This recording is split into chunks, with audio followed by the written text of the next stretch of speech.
founder of Project Reason and New York Times best-selling author of The Moral Landscape, How Science Can Determine Human Values. Sam Harris. Thanks for being here, Sam. Thank you. So, how crazy is Pastor Terry Jones?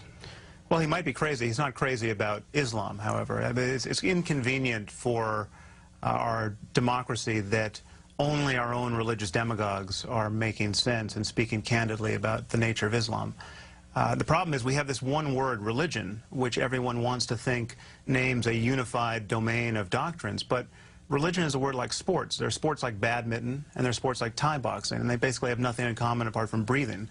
And we have to be honest about the actual doctrine of Islam, specifically about the doctrines of martyrdom and jihad. And only our own religious lunatics, frankly, are incessantly honest about the liabilities of these ideas. And we have people like Mayor Bloomberg saying that 9/11 had nothing to do with Islam, and Islam is a religion of peace. And that is delusional on its face. And I think it's a destabilizing lie that we can't keep telling ourselves. Now, someone like Pastor Jones can be, in your view, right about Islam, but what animates him is a defensive competitiveness about his own religion. Mine's better than yours. My religion's better than yours, and here's how crazy your religion is. I mean, that's what directs his thinking, right? Yeah, no, he's right for the wrong reasons, and this is something that should trouble us. I'm worried about living in a world where the only people who are certain of moral truth are religious demagogues who think the universe is 6,000 years old, and that we'll have faith playing both sides of the board in a very dangerous game. We have to talk honestly about human well-being and about the factors that encourage it. And so Pastor Jones is not well-equipped to do that. He's well-equipped to notice that the jihadists really believe what they say they believe, and they're blowing themselves up and infringing on the rights of women based on their beliefs and not based on economic problems or our own missteps in our war on terror. But we have to talk about, we should be talking about nuclear proliferation and climate change and education and poverty, not about things like gay marriage, which I'm sure Pastor Jones is also exercised by. Well, and, you know, we shouldn't be watching cartoonists have their lives threatened by people who can't tolerate jokes about the Prophet Muhammad. Now, Ron Paul has been very clear on this subject. He says the outcry over the building of the mosque near Ground Zero implies that Islam was alone responsible for the 9/11 attacks.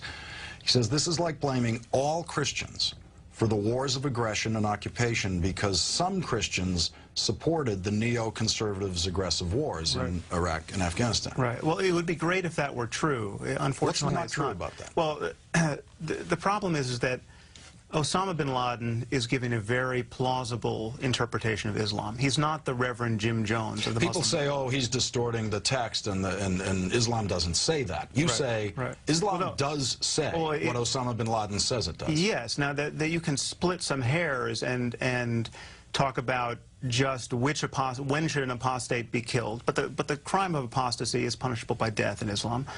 There's no version of Islam which says you should be free to criticize the Quran. It's just the product of human minds. The Prophet Muhammad was a man like any other man and can be criticized. I mean, there's no Reform Judaism version of Islam, and we have to encourage. But there is there are moderate Muslims. Well, I should be clear.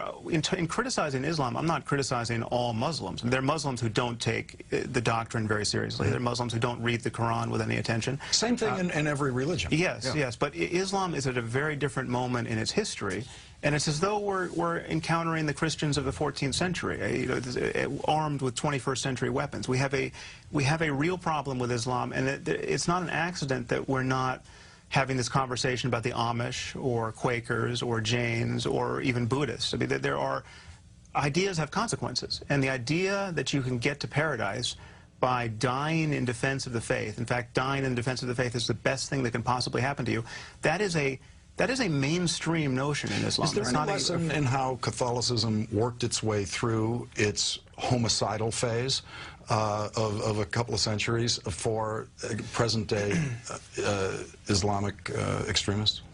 Yeah, the problem is we just don't have 500 years to work it out. We were burning heretics alive for 5 centuries in Europe. and it's understandable based on a certain reading of the Bible. We have incredibly destructive technology spreading all over the world, and it's getting increasingly easy for one person to screw up life for millions. And so, I think we have some decades at best to get straight about this and to build a viable global civilization which is compatible with human well-being. And religious demagoguery of any kind is the worst piece of software to have running on your brain when it comes time to actually engage that challenge. Sam Harris, author of The Moral Landscape, thanks for joining me in the studio tonight. Thank you so much. Sarah Palin didn't go to Oxford, but she's making the Oxford Dictionary. I will repudiate that decision in tonight's rewrite. And later, William and Kate are getting married. Who cares? The psychically enslaved subjects of the Queen of England, that's who.